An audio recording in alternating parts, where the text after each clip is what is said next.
the Atlantic City basketball coach Gene Allen. He was not reissued a contract to be the basketball coach. There was a public outcry, and now, yesterday, Mike McGarry from the Press of Atlantic City, he is back, Mike. So this has been a very tumultuous, wild week for the Atlantic City basketball program. Yeah, it's been a whirlwind week for myself, just kind of following the story. I can only imagine what it's like for Gene Allen and the Viking players. I mean, 2 days into tryouts, the board doesn't reappoint him. And, of course, yesterday we get to the point where a Superior Court judge reinstates him pending a hearing on December 10th. So he had already started practice when they made this decision back on the 20th, correct? That is correct. The tryouts started the Monday before Thanksgiving, so he had tryouts Monday and Tuesday. Tuesday night, the board meeting is held.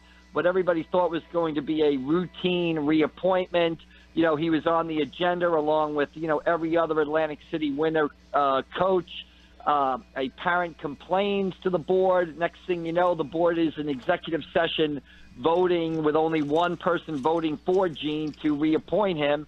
And, that's where we were. That sort of started the whole saga, the whole Gene Allen coaching saga at that point. Right. So there's a parent who was, from my understanding, showed up to not just one, multiple board meetings, correct? Right. He was at multiple board meetings, and his main complaint was a text message that Gene had sent the team. Last year Atlantic City went 25-5. They went to a South Jersey final. Now, they did not win a Cape Atlantic League championship or a South Jersey championship or a state championship, but they still went 25-5. They're still great kids, did great academically. A number of them got into college.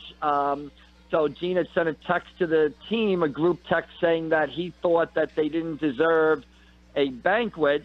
And there were a number of other. Well, real quick, Mike, can I stop you right there, real quick? I had read, maybe it was an Anastasia's piece, maybe.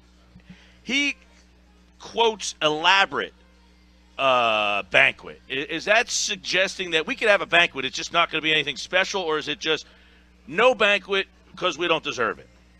Well, there's layers to it. He did say that the team doesn't deserve a banquet, but he's also saying that we don't have enough money because we didn't have the opportunity to fundraise because their gym was wrecked by a flood and they couldn't run a snack stand during the season, so they didn't have the funds to really have a top-notch banquet. Mm-hmm. So there were several layers. The bottom line is the team, Gene kind of admitted that sending the text was the wrong move. And the team ended up having a banquet, I believe, sometime in late May or early June. So the parents saw the text, went to a number of board meetings and complained, as is right. But, it's just one parent. And you saw when the board made their decision, the overwhelming support sort of the other way for Gene, kind of saying, hey, what's going on here, basically. Right. So the parent is there June, July, August, September, October, November, all these different meetings. Why wait? What finally pushed him over the edge here? Well, I think the situation is that the appointment of winter coaches finally just came up and hit the agenda. So at some point, the Atlantic City Board of Education, like all school boards, has to sort of approve the winter coaches. And I think, although while the parent was there in September, October, last May, June, whatever, the board, Gene's sort of reappointment was not on the agenda. It was on the agenda at the November meeting. And honestly, it's probably kind of late. Right. Most schools would put the winter coaches on the October agenda, because the season has already started underway. But that's when the board would tell you that was their first chance to vote on the situation. Now, from what I understand, the board did look into the parents' complaints, and during in the previous meetings, and the feeling of at least the one board member who voted for Gene, John Devlin, we quoted him as saying, there was nothing in there that should have caused the board to vote not to reappoint Gene, basically. Right. I mean, I think you could certainly make a case that, yes, we should look into this, and he could be suspended for a couple of games, but to outright just 6-1 is just ludicrous if that's yeah, what you're. And I don't even think suspended. Maybe kind of what they did, have the banquet, talk, that sort of thing. I mean, high school coaches been around 15, 16 years.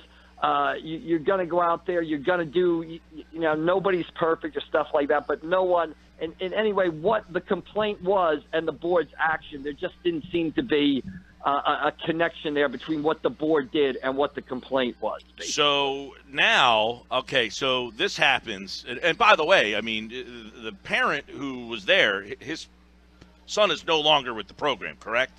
Right. His son has graduated after a very successful career where he graduated as the second leading scorer in Atlantic City history and is playing now on a Division I scholarship. So, but again, I mean, that situation, I guess, is what it is at right. this point. So. I'm just for our listeners to get some insight that it's right. not going to be, potentially anyway, a situation where that parent and player are still on this roster where they might Correct. be going through. All right, so last night it was announced that you had the piece that he was reinstated. That does not necessarily mean, though, that he will coach the team this year, or is that a formality? Well, I think it's kind of heading in that direction right now because what Gene did is he decided that the Board of Education kind of violated his rights with the decision. I mean, the thing that caught people by surprise is usually when you hear in high school sports, and I've covered a few of these over the years, that a coach is in trouble or a school's going to make a change, everybody knows about it. And the school sort of announces, they don't say we're going to fire Coach A. They say we're going to open the job up to outside applicants.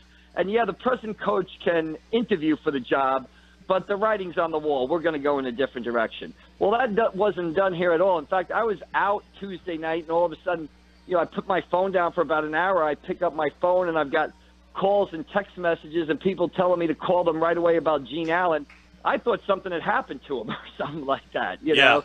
So nobody had any idea, including Gene, that the board was going to act this way. So he had no notice, no chance to defend himself, and he hired some lawyers who took his case to Superior Court, and the Superior Court judge, Michael Blee, agreed with him and reinstated him as the head coach effective immediately. So Gene was at practice, and I guess there's a hearing December 10th. Now, at the same point, the Atlantic City Board of Education was supposed to have a meeting on this Friday to sort of discuss the whole situation.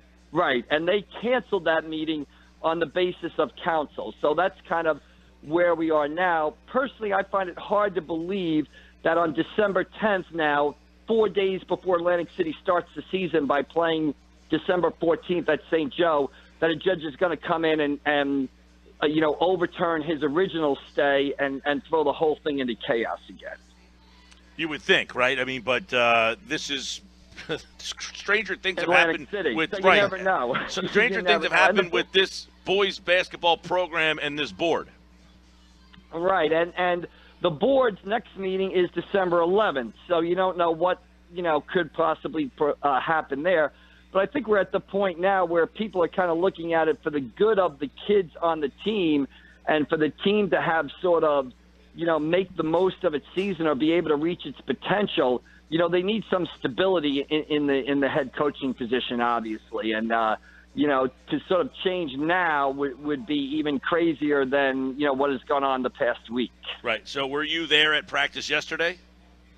No, I wasn't, but Gene told me that when he walked in, the kids applauded for him. The day after Gene's announcement, the board voted Tuesday, Gene walked into his classroom and there were 45 Atlantic City basketball players in his room, kind of everybody's head spinning, going, what's going on, this sort of thing. So, it's just it was just a crazy situation, and, we'll see how it plays out from here.